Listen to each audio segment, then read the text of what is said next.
I don't know how many years it will take for the fear to fully leave my body, or if it ever will, but I do know this. The moment my SOS message reached the rescuers, the moment they finally understood what I had been trying to warn them about, that was when everything changed. People still ask me how I survived, how I held on long enough to send that message. The truth is, I didn't think I would. I wasn't even sure I wanted to, but something inside me refused to let go, even when the island itself seemed determined to erase me. If you're listening to this now, it's because I made it back, and because someone believed the message I carved with frozen hands and a shaking mind on that piece of driftwood. But before I tell you what the rescuers found when they followed the coordinates I sent, I need to start with the day everything went wrong. The plan was simple. My friend Matteo and I had booked a short boat trip. Nothing fancy, nothing extreme. Just two guys wanting a few days away from everything. No schedules, no phones vibrating nonstop, no people asking for things we didn't want to give. Just ocean, sky, and a cooler full of food. But on the morning we left, the weather apps hadn't said a single word about the front that would roll in later. And I swear to you, the sea changed faster than anything I've ever seen in my life. The first sign was the wind. It was calm when we pulled away from the dock, barely disturbing the surface of the water. Then, maybe an hour later, the waves started chopping harder than usual. The horizon darkened. I felt that pressure in my ears right before a storm forms, that shift in the atmosphere that always means trouble. Matteo noticed it too. He looked back at me from the bow and yelled something, but the gust swallowed his voice. Within minutes, the sky cracked open. Sheets of rain came down so thick I couldn't see more than a few feet around us.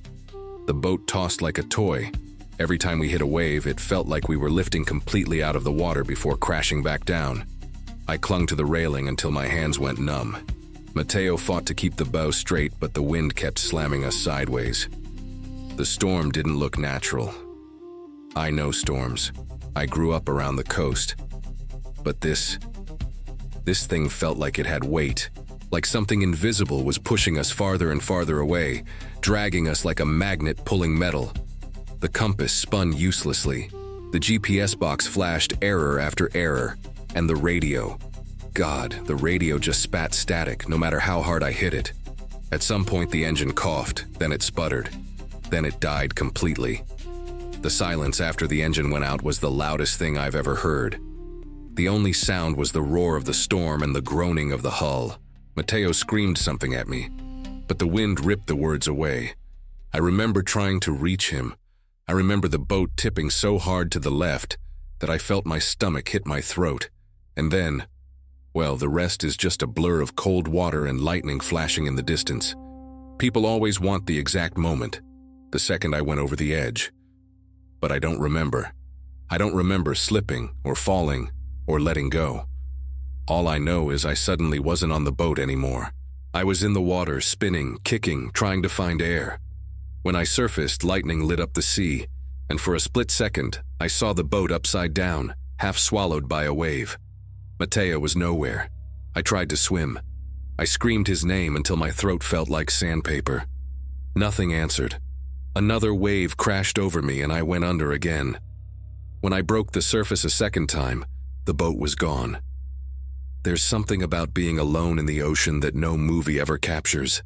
The silence between waves. The vastness pressing against your mind until you almost lose your sense of who you are. And the panic. God. The panic that hits you when you realize nobody in the world knows where you are right now. But I wasn't totally alone. There was a floating cooler a few feet away, flipped upside down, still sealed. I grabbed it and held on with everything I had. It kept me above water long enough for the storm to eventually calm. Lightning faded. The rain thinned into a mist, and the wind slowed until the sea became a heavy, uneven roll. By then I had no idea how long I had been drifting.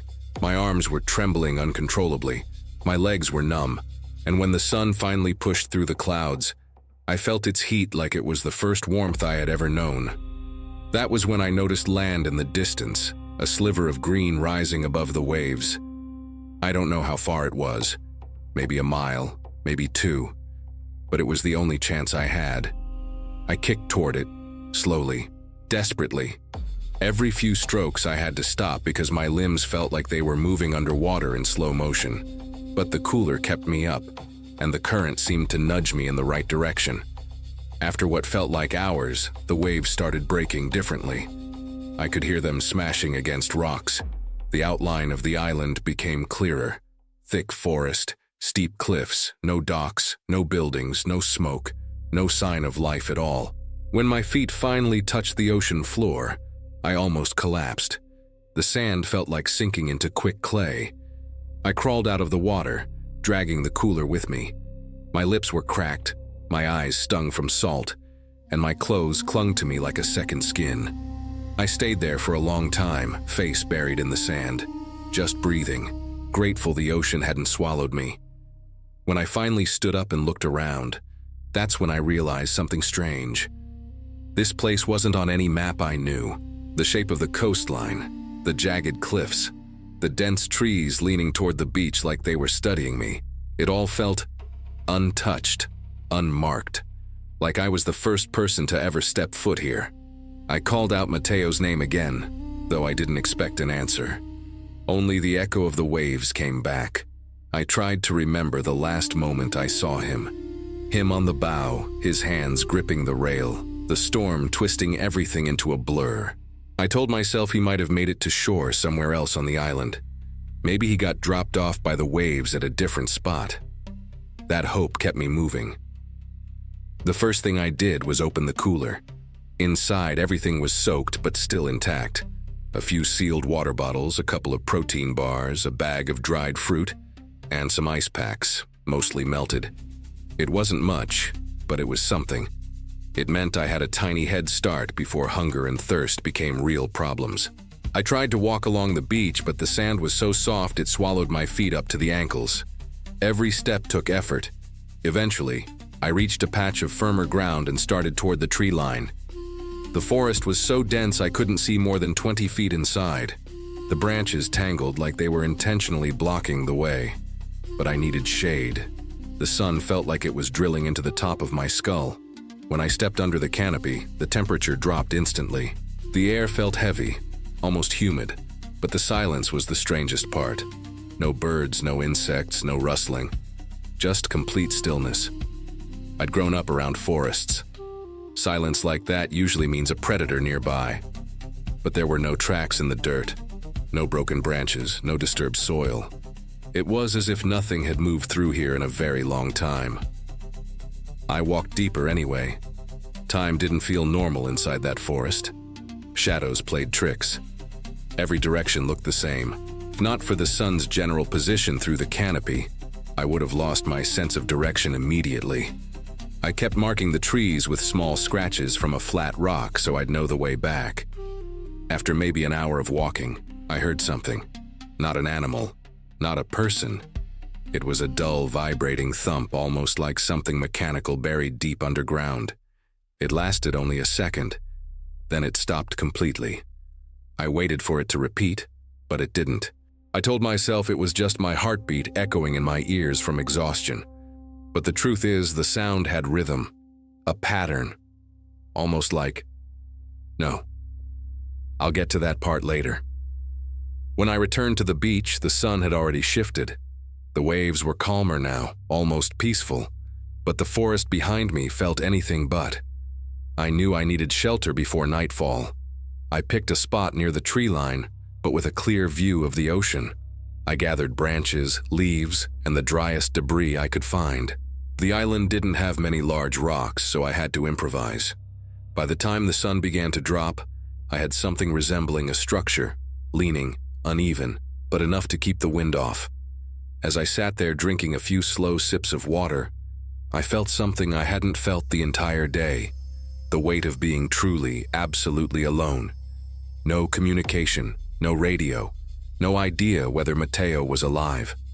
No idea if the storm had blown us hundreds of miles from the nearest shipping route, and no guarantee that anyone would ever find me. I watched the ocean darken as the sun dipped behind it. The sky turned deep orange, then purple, then black. The first stars appeared, brighter than I'd ever seen back home. The air got colder. I wrapped my arms around myself and tucked inside the shelter. That was when I heard it, a noise coming from the forest. Slow, heavy. Not footsteps, more like something being dragged across the ground. The sound would stop for a few seconds, then start again, getting closer each time. My heartbeat thudded against my ribs so hard I thought the thing, whatever it was, would hear it. I didn't move. I didn't breathe. I just listened as the dragging noise reached the edge of the trees and stopped. Silence. Not even the wind. Not even the ocean. Then, something exhaled. A long, low breath from the darkness. I stayed awake the entire night, too afraid to close my eyes. And that was only the first night. I don't know how long that breathing sound stayed at the edge of the trees, but it felt like hours. Eventually, the cold got so sharp it made my teeth chatter, and I had to pull my arms tighter around myself to stop shaking. The moment I moved even slightly, the noise stopped. Completely. No breathing, no dragging, nothing. It was like whatever stood there instantly vanished into the dark. I didn't sleep. Not even for a second. By the time the sky turned pale again, my entire body felt bruised from tensing up all night.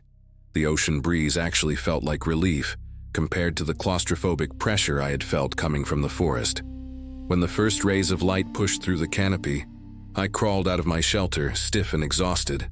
The sand felt colder than before, the air heavier, as if the island itself had changed overnight.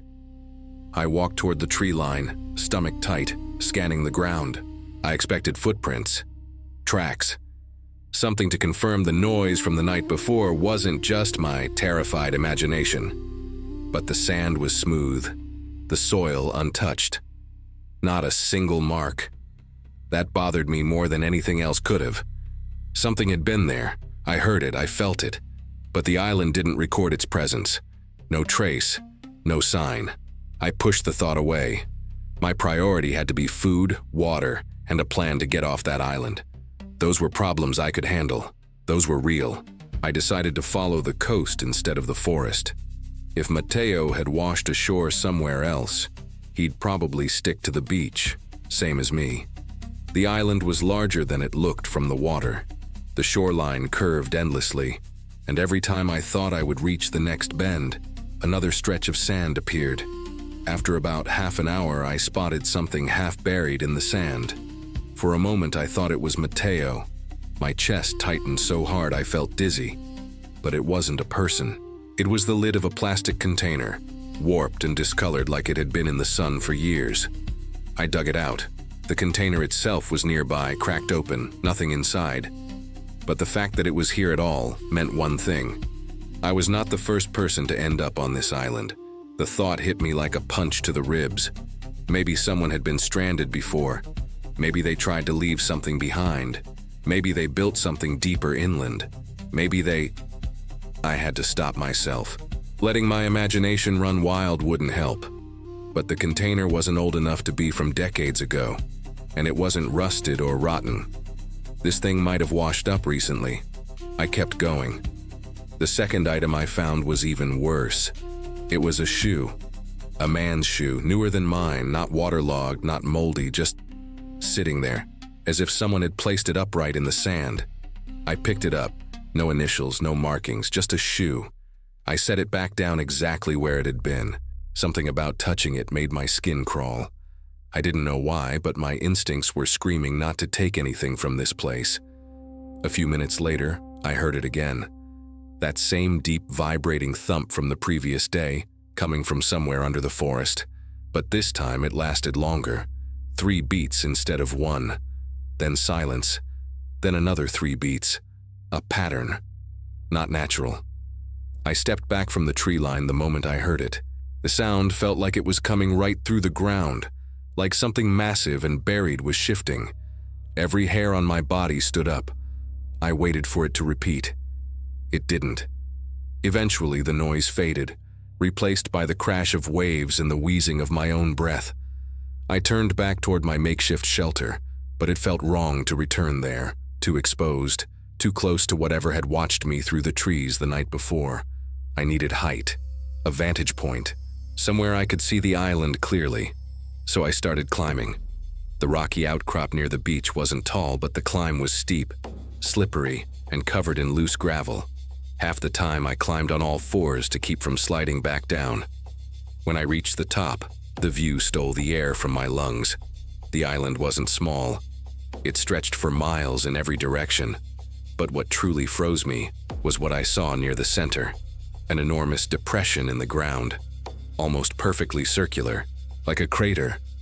But not from a meteor. There was no burn, no shattered rock, no debris. Just a smooth hollow, as if something enormous had been removed from the earth. And the forest around it bent inward slightly, like the trees were leaning toward the crater's center. From up there, I also saw something else.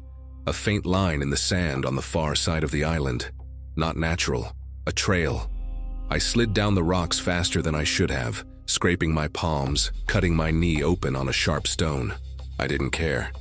That trail was the first real sign of human presence I'd seen since arriving. If someone else had been on this island, or was still on it, I needed to find them before whatever stalked me at night did. It took me nearly an hour to reach the other side. The trail looked like it had been made by dragging something heavy, and the sand had hardened slightly in a straight line. But the more I followed it, the more wrong it felt. Every 20 or 30 meters, the drag marks changed direction suddenly. Sharp angles, then straight again, as if something had been pulled, then abruptly repositioned. Or as if whatever made the marks moved erratically. Halfway along the trail, I found the second shoe. This one was smaller. A woman's sneaker. Bright blue. Clean. Almost too clean. Seated neatly on top of the sand, facing the forest. I felt my chest tighten. Someone else had been here. Multiple someones. And they had vanished in the exact same way their shoes had been left behind. Carefully placed, untouched, arranged like markers. I crouched to look closer. That was when I saw the indentation beside the sneaker. Not a footprint, not a paw print.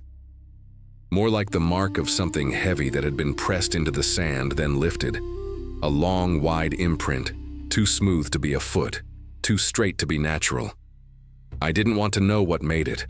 I kept moving, almost jogging now. The trail eventually led to the edge of that massive crater I'd seen from the cliffs. Up close, it was even more unsettling. The ground sloped downward steeply, the soil inside arranged in perfect layers, rings, almost like growth rings in a tree trunk. No tool could have carved something that clean, no landslide, no collapse. This was intentional, like something had been here, something enormous, and it had left. I stood at the edge of the crater, staring into the center. The temperature dropped noticeably as I got closer. Goosebumps crawled up my arms.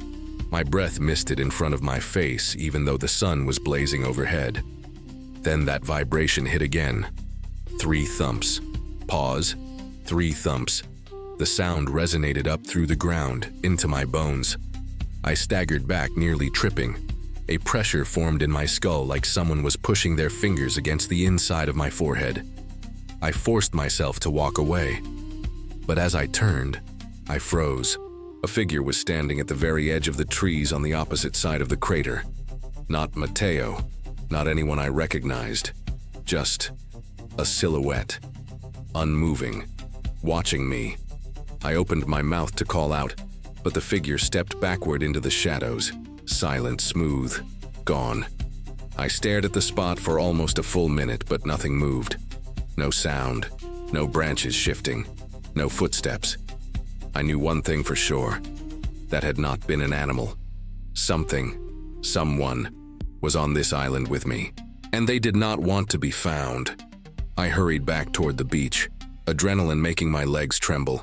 The air grew thicker again, heavy enough that every breath felt like inhaling warm syrup. My mind started racing. What if the people who left the shoes weren't alone? What if they left something behind? What if they encountered the same figure I just saw? By the time I reached my shelter, the sun was already sinking lower in the sky. I had only a few hours before dark, and I couldn't spend another night listening to breathing in the forest. I needed fire. Fire meant light. Fire meant heat. Fire meant maybe, just maybe, whatever was out there would stay away. I gathered dead palm fronds, dry sticks, anything that looked remotely flammable.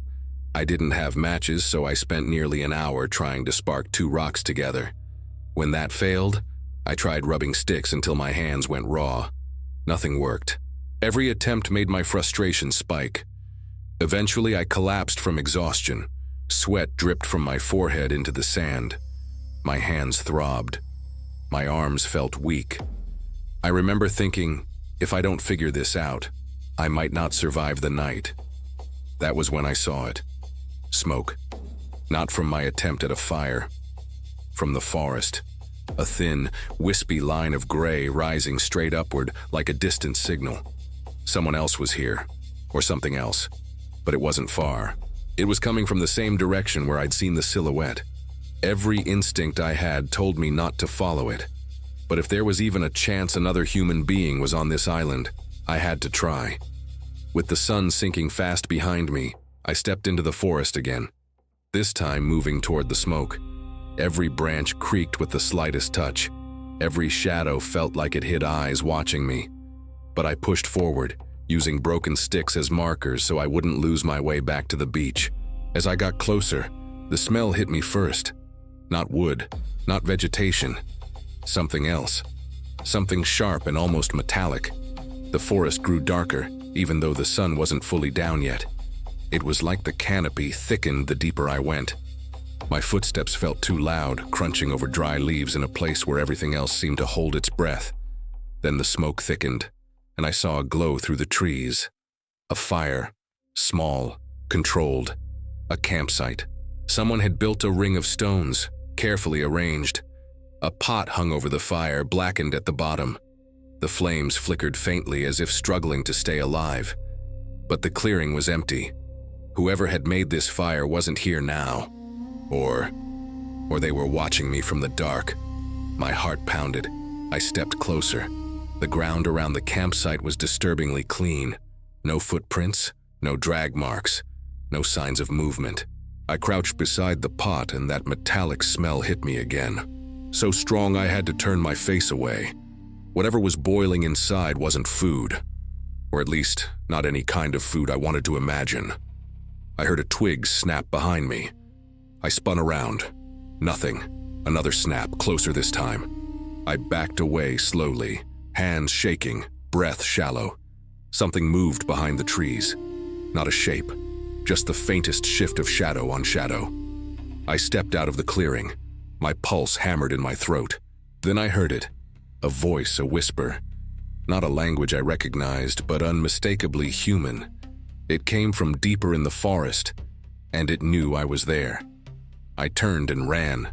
Branches tore at my arms. Roots caught my feet. I didn't care.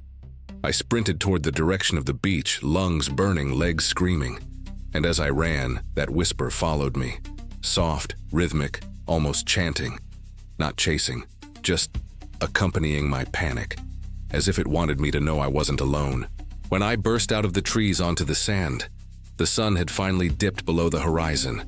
A thin band of glowing orange vanished behind the water. Night was coming fast, and I had nowhere that felt safe. The dragging sound from the night before was back.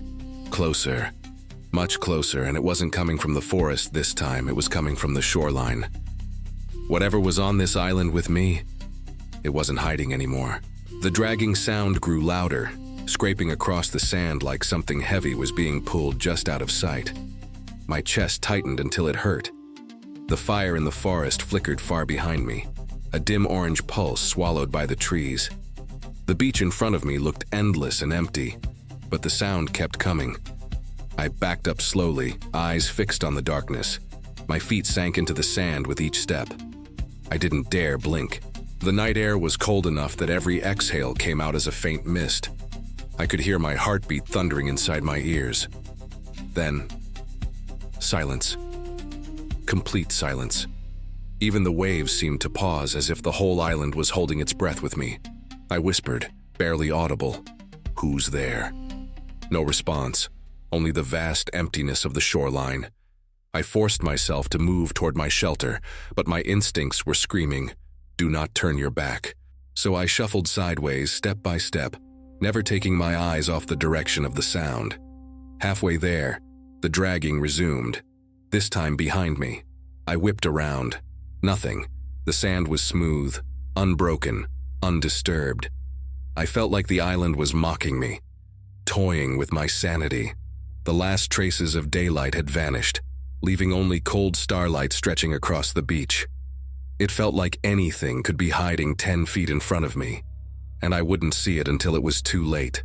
I hurried back to my shelter, threw myself inside, and reinforced the front with a clump of branches and dead leaves. It wasn't much protection. Honestly, it wasn't protection at all. But doing something, anything, felt better than sitting completely exposed. Inside the shelter, I curled up, arms wrapped around my knees, breathing as quietly as I could. The night air pressed in on me like a weight. Every sound felt amplified, every rustle, every shift of sand. I kept my eyes on the narrow gap between the branches. For a long time, nothing happened. The waves returned to their normal rhythm, soft and steady. The wind picked up, brushing through the fronds of the palms. For a moment, I almost convinced myself that panic had twisted the sounds into something they weren't. But then, I heard breathing again, slow, deep, right outside my shelter. I froze. I couldn't even swallow. My pulse hammered so hard I could feel it in my teeth. The breathing grew louder, as if whoever or whatever was leaning closer, sniffing the air around my shelter. I could hear the soft crunch of sand under its weight. A shadow passed across the entrance, blocking the faint starlight. I clenched my jaw to stop my teeth from chattering. The breathing stopped. Another moment of stillness passed. Then, I heard something I will never forget. A quiet, deliberate tapping on the sticks blocking the entrance. Tap, tap, tap like knuckles knocking on a door. My vision blurred. My body shivered uncontrollably. Something wanted me to come out, or wanted to see if I would. I didn't move. The tapping grew a little faster. Then it stopped altogether. What followed was worse.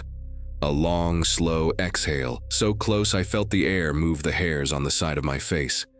I pressed my hand over my mouth to keep from crying out. The shadow shifted. Then the breathing faded. Footsteps retreating into the distance. And finally, nothing. It took me almost an hour to move again. I stayed there, cramped, shaking, listening to every sound until exhaustion finally pressed me into a restless, shallow sleep. Before dawn, something woke me. A whisper, soft, low, coming from the trees. A single word spoken in a voice I should never have heard again. Mateo. My eyes snapped open. My breath caught in my throat. The voice came again, closer this time. Mateo. It sounded exactly like him. Same tone, same cadence, same way he dragged the last syllable when he was tired. But that wasn't possible. If he had made it to the island, he would have come to the beach. He would have looked for me. He wouldn't be hiding in the dark, whispering my name like a lure. No, that wasn't him. Whatever was out there was repeating his voice, mimicking it. I crawled out of the shelter and looked toward the forest. The sky was barely turning blue, just enough light to see the tree line. The whisper echoed again, but this time it came from deeper inside the island, farther away. Whatever it was moving, and it wanted me to follow. I didn't, at least not yet. I waited until the sun climbed fully above the horizon, warming the sand, filling the island with enough light to push the shadows back. Only then did I start to think clearly. Food, water, shelter, fire, navigation. I had none of them under control. I needed a real plan. The cooler still held water bottles, 3 left, and half a protein bar. That wouldn't last long. If I couldn't find fresh water on the island, dehydration alone would finish me, long before the mimic voice in the forest got the chance. So I set out to search. The forest was brighter during the day, but no less unnerving. Trees twisted around each other as if grown in unnatural directions. Vines hung like ropes. Even the insects behaved strangely, silent, sparse, as though something had driven them away. After an hour of walking, I stumbled upon something I hadn't expected. A stream. The water was clear, flowing steadily over smooth stones. My knees buckled with relief. I dropped to the ground and dipped my hands in, cold, clean, drinkable. I cupped handfuls to my lips, gulping until my stomach ached. For the first time since I'd arrived, something went right. But that relief vanished fast, because that's when I saw the carvings, on a boulder beside the stream. Long, deep marks etched into the stone.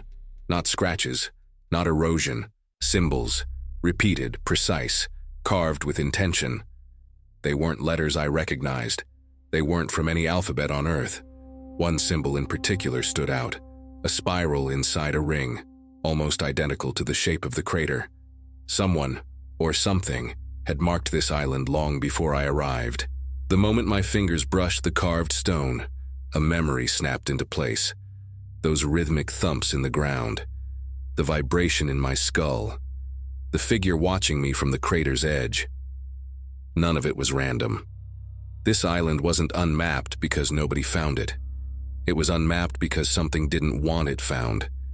I felt watched again, a prickle along the back of my neck.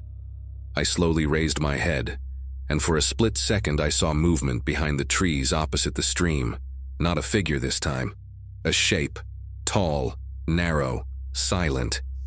It disappeared before my brain could even process it fully.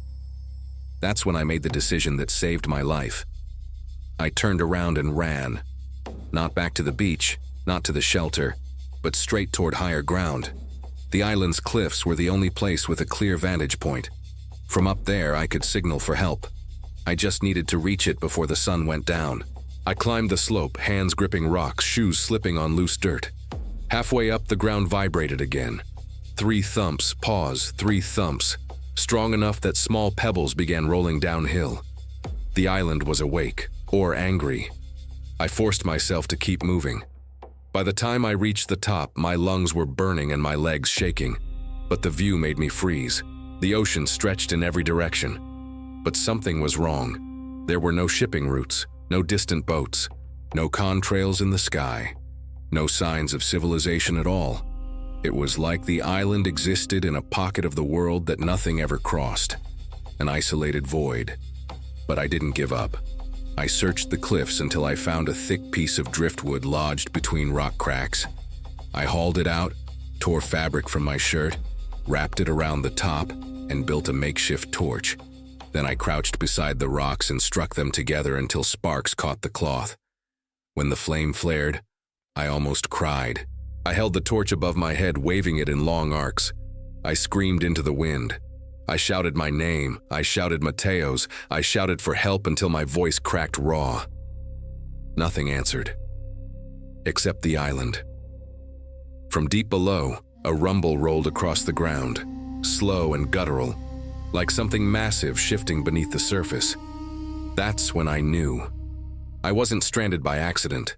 The island had drawn us here.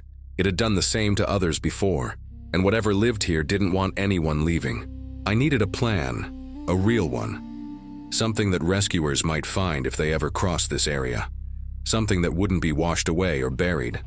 I didn't have paper. I didn't have ink. I didn't even have tools. But I had driftwood. I carved into the largest piece with a piece of sharp shale, digging my name, the date, the description of what I'd seen, and the coordinates I had roughly estimated based on the sun and the storm path. My hands bled from gripping the tool too hard. My fingers cramped. But I kept carving. Then I wrote one last line.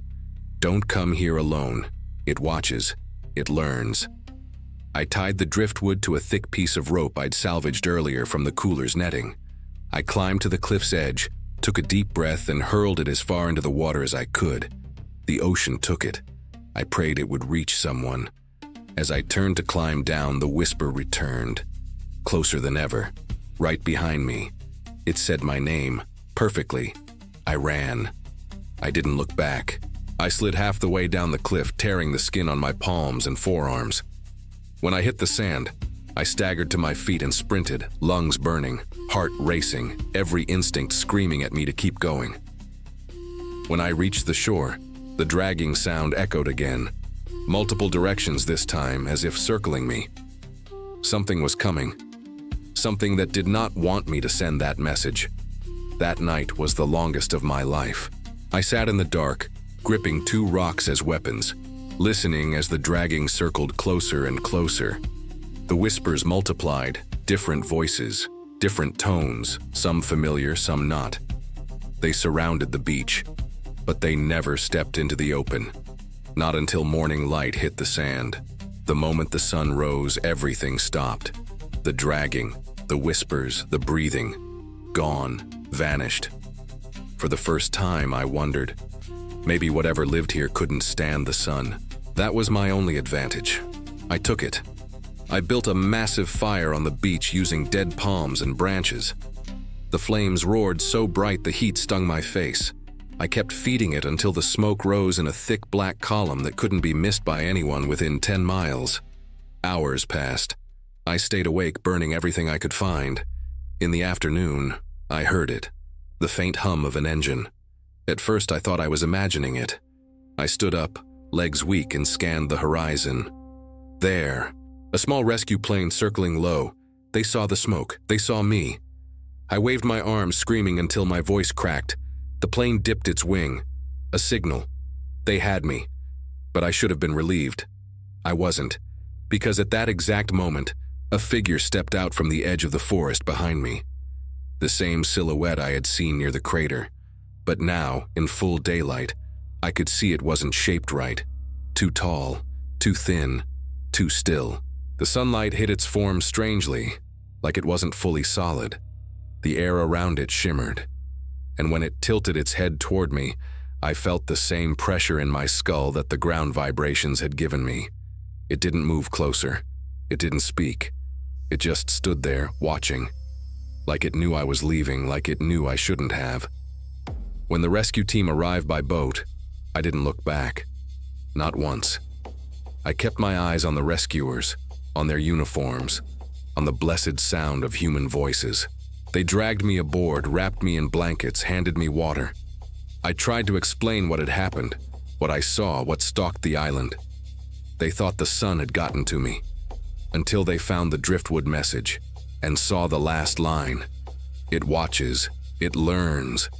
I never returned to that region again, but sometimes, when the house gets too quiet at night, I swear I hear breathing behind me. Slow, heavy, waiting. Thank you for listening to my story. It means more than you know. Sharing what happened out there helps me remember I'm still part of this world, and that the island didn't take everything from me. If you want more real survival stories like this one, make sure to subscribe, leave a like, and share this video with someone who loves unsettling true accounts from remote places. Your support keeps these stories alive and keeps this channel growing.